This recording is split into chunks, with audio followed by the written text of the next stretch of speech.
தென்னாடுடைய சிவனை போற்றி எந்நாட்டவருக்கும் இறைவா போற்றி. அனைவருக்கும் வணக்கம். இந்த காணொளியில காளாஞ்சியை பத்தி தெரிஞ்சுக்க போறோம். காளாஞ்சின்னா வழக்கமா பூஜை முடிஞ்ச பிறகு நீங்க பார்த்தீங்கன்னா அரை முடி தேங்காய், அதுல 2 வெற்றிலை, 2 வாழைப்பழம், கொஞ்சம் பாக்கு, திருநீர், குங்குமம், பிறகு கற்கண்டு இது போன்ற வச்சு பூ இது போன்ற வைத்து நமக்கு கொடுப்பாங்க. இதைத்தான் காளாஞ்சி அப்படின்னு சொல்றோம். வழக்கமா அர்ச்சனை செய்த பிறகும் கூட கோயில்ல நமக்கு இந்த காளாஞ்சியை கொடுப்பாங்க. இந்த காளாஞ்சி பார்த்தீங்கன்னா பெரிய ஒரு அரிய செய்தியை நமக்கு உணர்த்துவதாக இருக்கின்றது. என்ன அப்படின்னு பார்த்தீங்கன்னா ஒன்று ஒன்றா பார்க்கணும். முதல்ல இந்த தேங்காய் எனப்படுவது, உடைத்த தேங்காய் எதை குறிக்கின்றது அப்படின்னு பார்த்தீங்கன்னா, நாம் நம்முடைய அறியாமை என்பது நீங்கி அறிவு விளக்கம் பெற்றவர்களாக ஆகிவிட்டோம் அப்படின்னு குறிக்கிறதா இருக்கு. இந்த தேங்காவை நீங்க உடைக்கிறதுக்கு முன்னாடி பார்த்தீங்கன்னா கொஞ்சம் குடுமி வச்சிருப்பாங்க. உடைக்கின்ற போது அந்த குடுமியை பெயர்த்துட்டு உள்ள பார்த்தோம்னா 3 கண்கள் போல இருக்கும். அந்த 3 கண்களை என்ன சொல்றாங்கன்னா, ஆணவம், கன்மம், மாயை என்று நம் உயிர் அறிவை மறைத்து கொண்டிருக்கின்ற ஒரு கெட்டியான மலத்தை சொல்கின்றார்கள், அறியாமையை சொல்கின்றார்கள். அப்போ தேங்காவை நம்ம உடைச்ச பிறகு என்ன ஆகுதுன்னு பார்த்தீங்கன்னா, நம் உயிர் அறிவை கெட்டியாக, இது தேங்காய் ஓட்ட போல கெட்டியாக பற்றி கொண்டிருந்த இந்த ஆணவம், கன்மம், மாயை என்கின்ற மும்மலங்களையும் நான் விலக்கிவிட்டு தூய வெள்ளை அறிவோடு விளங்குகின்றேன் அப்படிங்கிறதுக்காக வெள்ளை தேங்காய். அப்புறம் அதுக்கு மேல 2 வெற்றிலை வைக்கிறாங்க பாத்தீங்களா. நமக்கு தூல உடம்பு, சூக்கும உடம்புன்னு வடமொழியில சொல்றது. அப்படின்னா பரு உடம்பு, நுண்ணுடம்புன்னு 2 உடம்பு இருக்கா. அப்ப அந்த 2 உடம்பையும் அந்த தேங்காய்க்குள்ள நான் வைக்கிறேன் அப்படிங்கிறது கருத்து. அதுக்கு மேல 2 வாழைப்பழங்கள் இருக்கும் பாருங்க. அந்த வாழைப்பழங்கள் என்னுடைய 2 கைகளையும் 2 கால்களையும் அதன் உள்ளே வைக்கின்றேன் அப்படிங்கிறது. அடுத்து பாக்கு வச்சிருப்பாங்க பாருங்க. இந்த பாக்கு என்னுடைய செல்வத்தை குறித்து நிற்பது, அதையும் வைக்கின்றேன் அப்படின்னு சொல்லி நாம் என்ன செய்யறோம், இறை வழிபாட்டுல என்னுடைய உடல், என்னுடைய அறிவு, என்னுடைய செல்வம் இவற்றை எல்லாம் உன்னுடைய திருவடியில் வைத்து அவற்றை தூய்மைப்படுத்துகின்றேன் அப்படின்னா நம்ம முழுமையா இறைவனுடைய திருவடியில ஒப்படைத்துக் கொள்கின்றோம் என்பதுதான் கருத்து. அதனாலதான் இந்த தேங்காய் உடைச்சி, வெற்றில வச்சு, வாழைப்பழம் வச்சு, பாக்கு வச்சு பெருமான் திருவடியில கொண்டு போய் வச்சிருவாங்க. பிறகு பூசணி எல்லாம் முடிஞ்ச பிறகு அதே அந்த தேங்காயை என்ன பண்ணுவாங்க, அந்த தேங்காய், வெற்றிலை, பழம் இதெல்லாம் போக மேற்கொண்டு அதுல பெருமானுடைய திருவடியில் இருந்து கொஞ்சம் பூ, பெருமானிடத்திலிருந்து கொஞ்சம் திருநீர், பெருமானிடத்திலிருந்து கொஞ்சம் குங்குமம், பெருமானிடத்திலிருந்து கொஞ்சம் கற்கண்டு இது போன்ற இனிப்பு ஏதாவது ஒன்று வைத்து கொடுப்பாங்க. அப்படின்னா என்னன்னா, நம்மை நம்முடைய ஆவி, பொருள், உடல், நம்முடைய செல்வம் இவற்றையெல்லாம் இறைவனுடைய திருவடியில் சமர்ப்பித்து இறைவன் அவற்றையெல்லாம் தூய்மைப்படுத்தி தருகின்றான் அப்படின்னு தூய்மைப்படுத்துவதற்கு அடையாளமா பெருமான் திருவடியில் இருக்கின்ற பூ, பெருமானிடத்திலிருந்து பெறுகின்ற திருநீரு, பெருமானிடத்திலிருந்து பெறுகின்ற குங்குமம், பெருமானிடத்திலிருந்து பெறுகின்ற இனிப்பு என்று நமக்கு கொடுக்கின்றார்கள். அப்படி இந்த காளாஞ்சி என்பது ஒரு பெரிய தத்துவத்தை நமக்கு உணர்த்துவதாக இருக்கின்றது. அப்ப அந்த காளாஞ்சியை நம்ம பெறுகின்ற போது பாத்தீங்கன்னா கோயில்ல ரொம்ப பணிவோடு அதை பெற்று கண்களில் இப்படி ஒத்தி கொள்வாங்க. அப்படின்னா இறைவன் திருவருளை நான் மிக பணிவோடு ஏற்றுக்கொள்கின்றேன் அப்படின்னு. அப்ப வழிபாட்டுல நாம நம்முடைய ஆவி, பொருள், உடல், உடைமைகள் எல்லாவற்றையும் பெருமானிடத்திலே கிடத்தி இது எல்லாம் நீ கொடுத்தது, அவற்றை நான் முறையாக உன்னுடைய திருவருளினாலே இந்த பிறவிலே பயன்படுத்த வேண்டும் என்று ஒவ்வொரு முறையும் பெருமானிடத்திலே நாம் சரணடைந்து மீளுகின்றோம் என்கின்ற ஒரு அரிய கருத்தினை இந்த காளாஞ்சி உணர்த்தி கொண்டிருக்கின்றது. அதனாலதான் இந்த காளாஞ்சி பெற்றோன்னா என்ன செய்வாங்க, இதை கண்ணுல ஒத்தி கொண்டு வீட்டுல நேரா கொண்டு போய் பூஜை அறையில வைப்பாங்க. பூஜை அறையில வைத்த பிறகு கையெடுத்து கும்பிட்டுட்டு பிறகுதான் அதுல இருக்கின்றதெல்லாம் எடுத்து பயன்படுத்துவாங்க. இன்றைக்கு இந்த காளாஞ்சியில கொஞ்சம் மாற்றம் ஏற்பட்டு போச்சு. என்ன மாற்றம் ஏற்பட்டு போச்சுன்னா, முந்தி போல இந்த வாழைப்பழம் வைக்கிறது இல்லை. இன்னைக்கு பாத்தீங்கன்னா தேங்காய் வைக்கிறாங்க, வெற்றிலை வைக்கிறாங்க, பிறகு ஆப்பிள், ஆரஞ்சுன்னு வைக்கிறாங்க.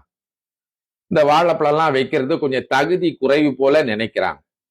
அந்த தத்துவத்தை உணராதனால தான் இன்னைக்கெல்லாம் கோயில்ல காளாஞ்சி கொடுக்குன்றது பாத்தீங்கன்னா ஆரஞ்சு பழம், ஆப்பிள் பழம், திராட்சை பழம் இப்படிலாம் வச்சு கொடுக்குறாங்க. அந்த தத்துவத்தை உணர்த்த வேண்டும் என்பதற்காகத்தான் நம்மவர்கள் என்ன செய்திருக்கின்றார்கள், வாழைப்பழம் வைத்திருக்காங்க. அந்த தத்துவம் புரியாதனால ஏதோ பழம் வைக்கணும் போல இருக்கு அப்படின்னு சொல்லி இன்னைக்கு என்ன பண்றாங்க, ஆரஞ்சு, ஆப்பிள், திராட்சை இப்படின்லாம் வைக்க போயிட்டாங்க. ஏன்னா வாழைப்பழம்லாம் தகுதி ரொம்ப குறைவாதுன்னு நினைக்கிறாங்களோ என்னவோ. அப்போ அந்த மரபிலிருந்து, அந்த உண்மையிலிருந்து நாம் விலகக்கூடாது என்பதை தெளிவில் கொள்ள வேண்டும்.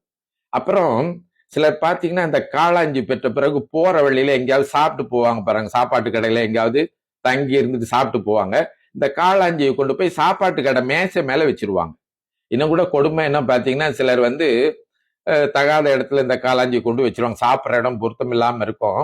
அந்த இடத்துல கொண்டு போய் வைத்து விட்டு அவர்கள் பாட்டு சாப்பிடுவாங்க. இப்படி போன்ற சூழல்ல அந்த காளாஞ்சியை வண்டியிலே வச்சுட்டு போயிடலாம். அதை கொண்டு போய் அது இறைவனிடத்துல இறைவனுடைய திருவுருளா நம்ம பார்க்கிறோம் இல்லைங்களா, அதை போய் நம்ம வீணா அப்படி கண்டவாரியா போட்டுடலாமா? அப்ப முறையாக அதை வண்டியில வைக்கிறோம்னா வண்டியில வச்சுக்கொள்ளணும். இல்ல அதை சரியான ஒரு இடத்துல நல்ல விதத்துல வைத்து விட்டு உணவு உண்டு விட்டுட்டு பிறகு அதை எடுத்துக்கொள்ளலாம். இப்படி இந்த காளாஞ்சியை நாம் அது உணர்த்துகின்ற தத்துவத்தை கருதி நாம் போற்றி மதிக்க வேண்டும். அடுத்து இந்த தேங்காயின்னு இருக்கு பாத்தீங்களா, இந்த தேங்காய் சொல்கின்ற போது பலருக்கு பல சிக்கல். இப்ப கோயில்ல அவங்க சரியா உடைச்சு கொடுத்துருவாங்க பாருங்க.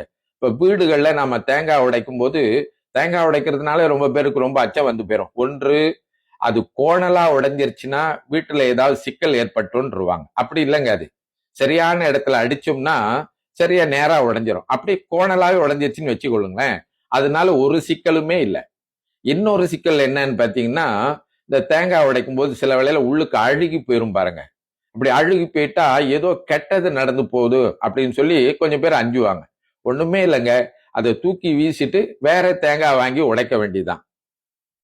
இன்னும் சில வேளையில தேங்காய் உடைக்கும் போது நீங்க பாத்தீங்கன்னா அதுக்குள்ள பூ அல்லது முட்டைன்னு இருக்கும் பாருங்க, அது வந்தா ரொம்ப மகிழ்ச்சி அப்படின்னு சொல்லுவாங்க. அப்போ தேங்காய் நேரா உடையிறது, கோணலா உடையிறது, அதுக்குள்ள முட்டை இருக்கிறது, அது அழுகி இருக்கிறது எல்லாம் ஒரு பொருட்டே கிடையாதுங்க. ஏன்னா இந்த தேங்காய் நீங்க பாத்தீங்கன்னா நம் அறிவை அடையாளப்படுத்துவதற்கு பயன்படுத்தப்படுகின்ற ஒரு பொருள், அவ்வளவுதான். அது அறிவற்ற பொருள். அது நம்முடைய எதிர்காலத்தை குறிக்காது. நம்ம எதிர்காலம் நம்ம கையில இருக்கு, பெருமான் திருவருள்னால இருக்கின்றது. அப்ப அதனால இந்த தேங்காய் சகுனத்தை பார்த்து கொஞ்சம் பேரு அப்படியே தடுமாறி போயிருக்காங்க பாத்தீங்களா, அது வெறும் மூட நம்பிக்கைங்க. இப்ப தேங்காயில பாத்தீங்கன்னா சிதறுகாய் உடைத்தல்னு ஒண்ணு இருக்கு. சிதறுகாய் உடைத்தல்னா என்னன்னா, கோயில்ல பாத்தீங்கன்னா கோயிலுக்கு முன்னாடி இந்த சூடம் கொளுத்துற இடத்துக்கு முன்னாடி வெளியில தேங்காய் சிதறுகாய் உடைக்கிறதுக்கு ஒரு இடம் வச்சிருப்பாங்க. அங்க போய் தேங்காவை பாத்தீங்கன்னா சூடம் கொளுத்தி அடிப்பாங்க. இப்படி அடிக்கின்ற போது இறைவன் திருவருளால் எனக்கு வரக்கூடிய துன்பங்கள் எல்லாம் விலக வேண்டும் அப்படின்னு தான் அடிக்கிறாங்க. உண்மையா இறைவன் திருவருளால் என்னுடைய அறியாமை மலம் சுக்கு நூறாக நொறுங்கி போக வேண்டும் என்று அடிக்கிறது தான் அந்த சிதறுகாய் உடைத்தல். அது ஒரு தேங்காய் உடைச்சாலும் அப்படிதான், 1008 தேங்காய் உடைத்தாலும் அப்படிதான். இதை நம்ம சிந்தித்து பார்க்கணுங்க. இப்போ பலர் பாத்தீங்கன்னா அது அவங்களுடைய காசு தான், அவங்க மன நிறைவுக்கு தான் இப்ப 1000 தேங்காய் எல்லாம் உடைக்கிறாங்க. ஒரு தேங்காய் 3 வெள்ளிக்கு விற்கிற விலைக்கு இப்ப 1000 தேங்காய் உடைச்சா 3000 ரிங்கிட்டு பாருங்க. அப்ப ஒரு தேங்காய் உடைச்சாலும் அறிவு விளக்கம் ஏற்படும், 1008 தேங்காய் உடைச்சாலும் அதே அறிவு விளக்கம் தான் ஏற்படும். அப்ப நாம உங்க காசு உங்களுடைய மன நிறைவா இருந்தாலும் நம்ம உட்கார்ந்து சிந்தித்து பார்க்கலாம். என்ன சிந்தித்து பார்க்கலாம்? இப்படி 3000 ரிங்கிட்ட தெருவுல நாம தேங்காவை போட்டு உடைச்சிடாம அதை யாருக்காவது ஒரு பல்கலைக்கழகத்துல படிக்கிற ஒரு பிள்ளைக்கு 3000 ரிங்கிட்டு கொடுத்தோம்னா அது பாட்டு ஒரு ஆண்டை ரொம்ப அமைதியா படிச்சு முடிச்சுட்டு போயிடும். அதுவும் இறைவன் எண்ணி மகிழ்வான். படமாட கோயில் பகவருக்கு ஒன்று ஈயில், அது நடமாட கோயில் நம்பருக்கு ஆகான்றாரு திருமூலர். கடவுளுக்கு நம்ம தேங்காய் உடைச்சோம்னா கடவுள் தான் தேங்காய் நம்ம கொடுத்தாரு, அதனால தேங்காய் கண்டு அவர் மகிழ்ச்சி அடைய மாட்டாரு. ஆனா கடவுள் உரைகின்ற உயிர்களுக்கு நாம் அதன் மூலம் ஒரு உதவி செய்தோம்னா இறைவன் அதை கண்டு மகிழ்வான். நடமாட கோயில் நம்பர்கொன்றியில், அது படமாட கோயில் பகவருக்கு அதாமே என்று சொல்கின்றார். எனவே சிலர் கோவிச்சுக்குவாங்க, ஏன் காசுங்க, ஏன் தேங்காங்க, நான் உடைக்கிறேங்க, உங்களுக்கு என்னங்க, ஏன் மன நிறைவுக்குன்னு சொல்லுவாங்க. அதெல்லாம் ரொம்ப சரிங்க.